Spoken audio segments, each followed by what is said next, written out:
My name is Lawrence Hacking, and I am a rabid motorsports enthusiast.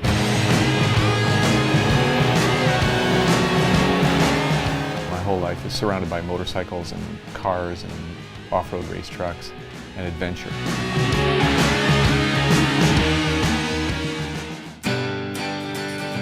I've been racing for a very long time. I started when I was 16 years old, so that's a long time ago. It's 40 years this year.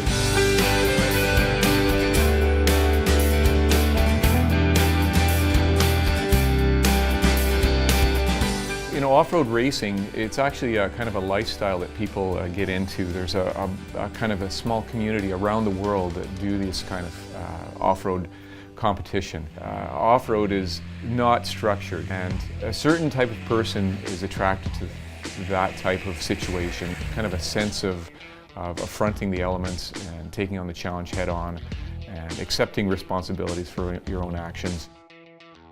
The very first rally I did was actually the granddaddy of all rallies, the Dakar in 2001.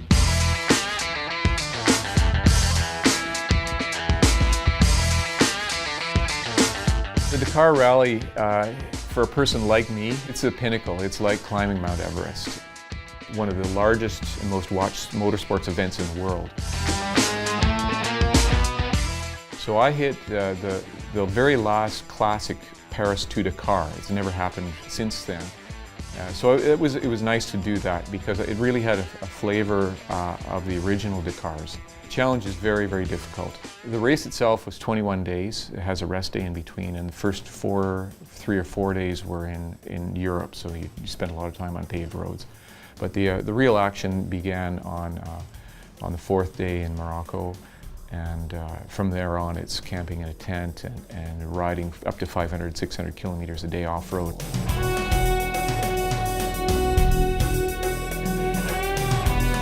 The Dakar has a full gamut of extreme conditions. I mean, we started in Paris, France, in basically zero degrees and raining, to very, very hot conditions in Mauritania, the Sahara Desert, 40 degrees, somewhere like that, and everything in between, sandstorms and long distances, and of course falls and dealing with none of the modern amenities that we enjoy here in Canada. It's not easy. There's a reason why it's considered the world's toughest motorsports event. I was fortunate enough to be the first Canadian to finish the Dakar Rally. I actually went back in 2010 to South America in an off-road race truck. No Canadian has it finished on 4 wheels. So it would be really nice to become the first Canadian to finish on 4 wheels. So I set my sights on that. My friends and I worked very hard at putting together a pretty interesting off-road race truck. My off-road race truck is based on a Mason Motorsports Pro Runner. It's a tube chassis, purpose-built off-road truck. I mean, it's my own design as far as how it's equipped.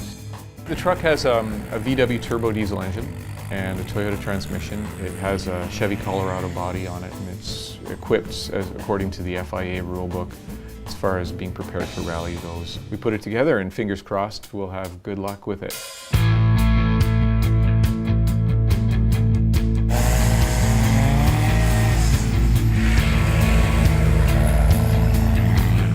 Off-road racing's taken me literally around the world, and Mongolia, to me, when I decided to go there, I didn't even really know where it was. The interesting thing about Mongolia is it's one of the most remote, untouched countries in the world. There are people, nomadic people, that live like they did literally hundreds of centuries ago. One of the most arid, driest places in the world. It also has the most extreme temperatures in the world as well. I think it goes from -40 to +40 degrees, and it's a really good way to see the country. Unless you're unbelievably well supported, you can't get to these parts of the world any other way than going in a rally. The Baja 1000 has been going on for more than 40 years. It started back in '67. And it takes place in Baja, Mexico, which is a really interesting spot. Not only does it lend itself very nicely to that type of race, which is a start-finish non-stop race. It's usually 1,000 miles. And for the desert racing community in southwestern states, it's the pinnacle for them. I've been down to Baja quite a few times. It's more of a team effort. We have up to 24 people supporting it. Because it's non-stop, you have to go from pit stop to pit stop, and you always have to have a crew there. So being a crew member is almost as challenging as being a driver or co-driver. Baja is really the Wild West. Just exciting parts of flying through the desert at 85 miles an hour, hitting huge bumps, flying through the air, sand and dirt and dust coming through the windshield.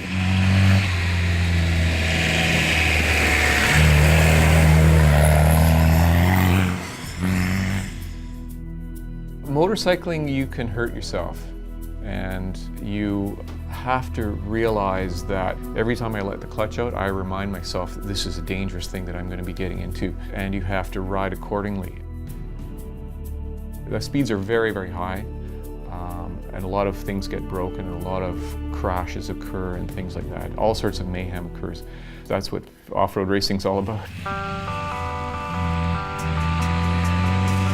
The sensation of riding or driving is unbelievable. I mean, very little compares to flying across, the desert in an off-road race truck, V8, 500 horsepower race truck. I mean, that is a sensation that's really a rush of adrenaline. It's a little bit like a drug. I'm so thankful and appreciative of my incredible opportunities that I've been given and had to experience life and have a really interesting life.